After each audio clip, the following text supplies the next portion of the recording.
नाराज हो? आदत से मजबूर माफी मांगने के लिए आए हो, वक्ती तौर पे मनाने के लिए आए हो? नहीं नहीं, मैं ना तो माफी मांगने आया हूँ ना तुमसे माफी सुनने आया हूँ, बल्कि मैं तो बहुत रिलैक्स हूँ इस वक्त। ओह, इस खास तब्दीली की कोई वजह? डैड से बात हुई मेरी, ये सेइंग कि वो तुमसे बहुत खुश हैं और जैसा ज़ायरा करना चाहती है उसे वैसे करने दो। तो तुम्हें कब खुश होना है, कब रिलैक्स होना है, ये भी तुम्हारे डैड बताएंगे? क्या मतलब इस बात का ज़ायरा? डैड तुम्हारे लिए इतना सोच रहे हैं और तुम उनके लिए नेगेटिव बात कर रही हो। मैं सीधी बात करूंगी उमैर, मैं ये नहीं चाहती कि कोई तीसरा बंदा तुम्हें कंट्रोल करे। कोई कंट्रोल नहीं करे यार, मैं कोई बच्चा थोड़ी जो कंट्रोल किया जाएगा, ये रिस्पेक्ट देने वाली बात होती है। डैड ने कहा वो तुमसे खुश हैं, तुम जैसा चाहो जो करना चाहो वो कर सकती हो। मुझे लगा कि आगे तुम्हारी जॉब करने पे भी घर पे किसी को इशू नहीं होगा।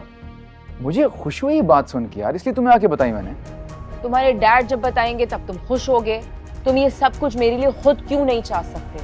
और तुम्हें पता है, इस घर में कोई उसूल नहीं है। तुम्हारे डैड जो कह देते हैं वो इस घर का उसूल बन जाता है। हाँ ऐसा ही है, क्योंकि उन्हीं की वजह से ये घर और इस घर की इज्जत अभी भी कायम है, इसलिए वो जो कहते हैं वो सही होता है। उमैर, इस घर की इज्जत पे ऐसे कौन से दाग लगे हैं जिसे धो के उन्होंने इस घर की इज्जत कायम रखी है? मेरा सुबह ऑफिस है, मैं इस कॉन्वर्सेशन में मजीद नहीं पढ़ सकता, सॉरी।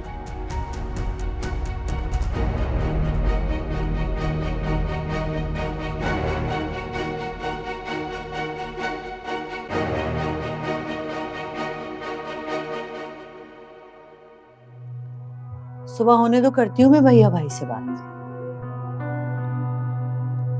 कैसे हंस हंस के बात कर रहा था जायरा से। जरूर कुछ दाल में काला है। उस लड़की ने तावीज करवाया है मेरे भाई पे, तावीज। ऐसे नहीं हो सकता। मुझे ऐसा नहीं लगता। अरे क्यों नहीं लगता? देखा नहीं था? भैया भाई जायरा से हंस हंस के बातें कर रहा था। मुझे एक बात बताओ, कल तक जिस लड़की से नफरत थी, आज सब कुछ अचानक कैसे बदल गया? हाय हाय, मैं तो लुट गई, बर्बाद हो गई। अरे क्या होगा? अम्मी प्लीज ये अपना मातम कम करेंगी आप? शुरू में मुझे भी बहुत गुस्सा आया, पर उन्होंने जरूर कुछ सोच रखा होगा। ये जो आपके भैया भाई हैं ना, काफी चालाक और शातिर खिलाड़ी हैं।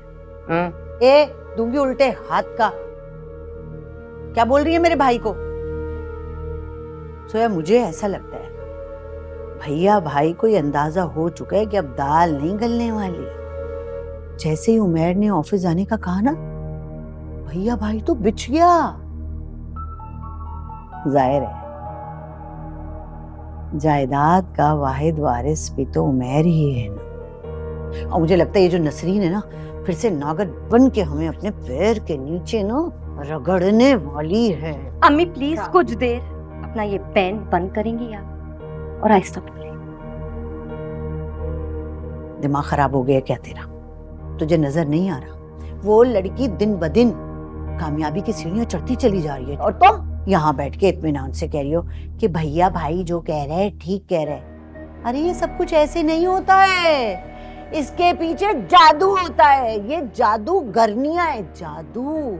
तुम्हारे ऊपर भी जादू बोल रहा है। अम्मी, मुझे लगता है वो उमैर के सर से सायरा का भूत उतारने के लिए ऐसा कर रहे हैं, ताकि जब कोई बड़ा हादसा हो तो उमैर का शक उनकी तरफ ना जाए। बड़ा हादसा? आप ही ने तो बताया था मुझे कि वो पहले भी ऐसा ही कुछ कर चुके हैं। आग भी खुद लगाते हैं, पानी भी खुद डालते हैं। फिलहाल तो वो हमें पानी डालते हुए नजर आ रहे हैं। मेरे ख्याल से वो कहीं ना कहीं आग लगा चुके हैं, बस अब उस आग में जायरा का दिल का राख होना बाकी है। ऐसा ही होगा, इंशाल्लाह ऐसा ही होगा। ऐसा ही होगा, और अगर ऐसा ना हुआ तो मुझे अपनी जगह लेनी आती है। And please stop being so dramatic अम्मी, बहुत ओवर हो जाती है एट टाइम्स आप। काला जादू, व्हाट नॉनसेंस।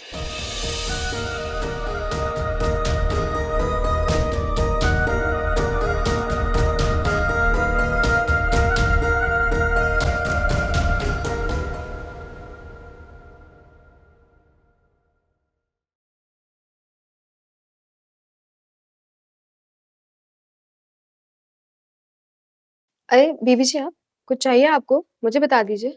नहीं, मैं खुद कर लूंगी। अम्मी नहीं आई नीचे अभी तक? जी शायद उनकी तबीयत खराब है। क्या हुआ है उनकी तबीयत को? पता नहीं जी, अक्सर ना उनकी तबीयत खराब ही रहती है। क्या मतलब अक्सर तबीयत खराब रहती है? आप जानती हैं, बड़े साहब का जब दिल करता है बीबी जी पे हाथ उठा देते हैं। ऐसा तो हम गरीबों के यहाँ भी नहीं होता जी। बानो, तुम यहाँ कब से काम कर रही हो? 5 साल से हो जी। मेरी अम्मा भी यही काम किया करती थी और ऐसे ऐसे किस्से सुनाती थी, क्या बताऊं। ये जो मीर साहब है ना, इनका कुछ भी नहीं है जायदाद में। ये हवेली, गाड़ियां, ये सब कुछ बीबी जी के अब्बू का है। बीबी जी की हवेली में इनकी हैसियत हमारे जैसी थी। फिर पता नहीं ऐसा क्या हुआ कि बीबी जी के अब्बू ने अपनी इकलौती बेटी की शादी इनसे करवा दी। अम्मा बताती हैं कि बीबी जी से कोई गलती हुई थी जिसकी सजा उनको दी है।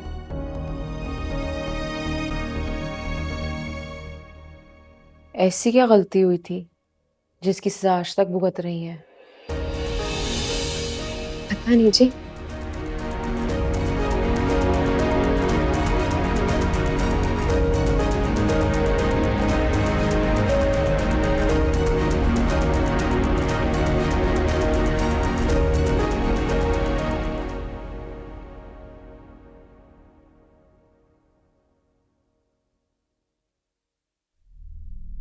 भैया भाई, आइए आइए, बैठिए। कहाँ है तुम्हारी बी मेंढकी? दिखाई नहीं दे रही। आपाजान दिखाई देने के लिए पांव पे चलकर आना पड़ता है, और इंसान पांव पे तब खड़ा होता है जब उसके पैरों में जान। कल रात मुझसे मेरे बदले हुए रवैये की वजह पूछी जा रही थी, सो मैंने उनको उन्हीं की ख्वाहिश पे जवाब दे दिया। अच्छा किया। उनके तो रंग ही बदले हुए थे, बहुत जरूरी था। अब भैया भाई, कल रात से ना एक बात पूछने के लिए पेट में दर्द हो रहा है, पूछे बगैर रह भी नहीं सकती। ये बताओ कि ये सायरा से जो रवैया बदला है, ये सचमुच है या कुछ और सोच रखा है?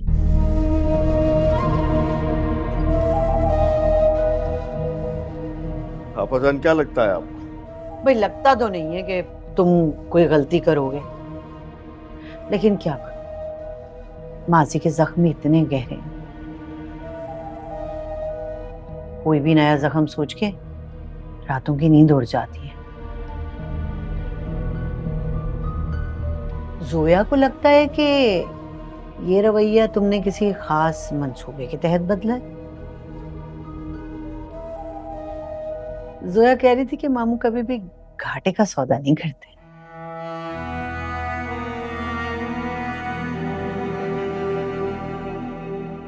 वाकई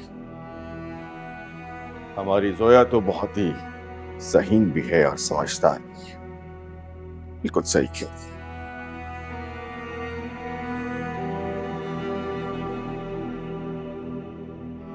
मैं आपको यकीन दिलाता हूं आपाजान, कल का सूरज सायरा इस घर में नहीं देखेगी।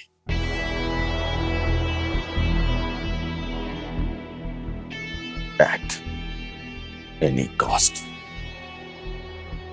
ये हुई ना बात।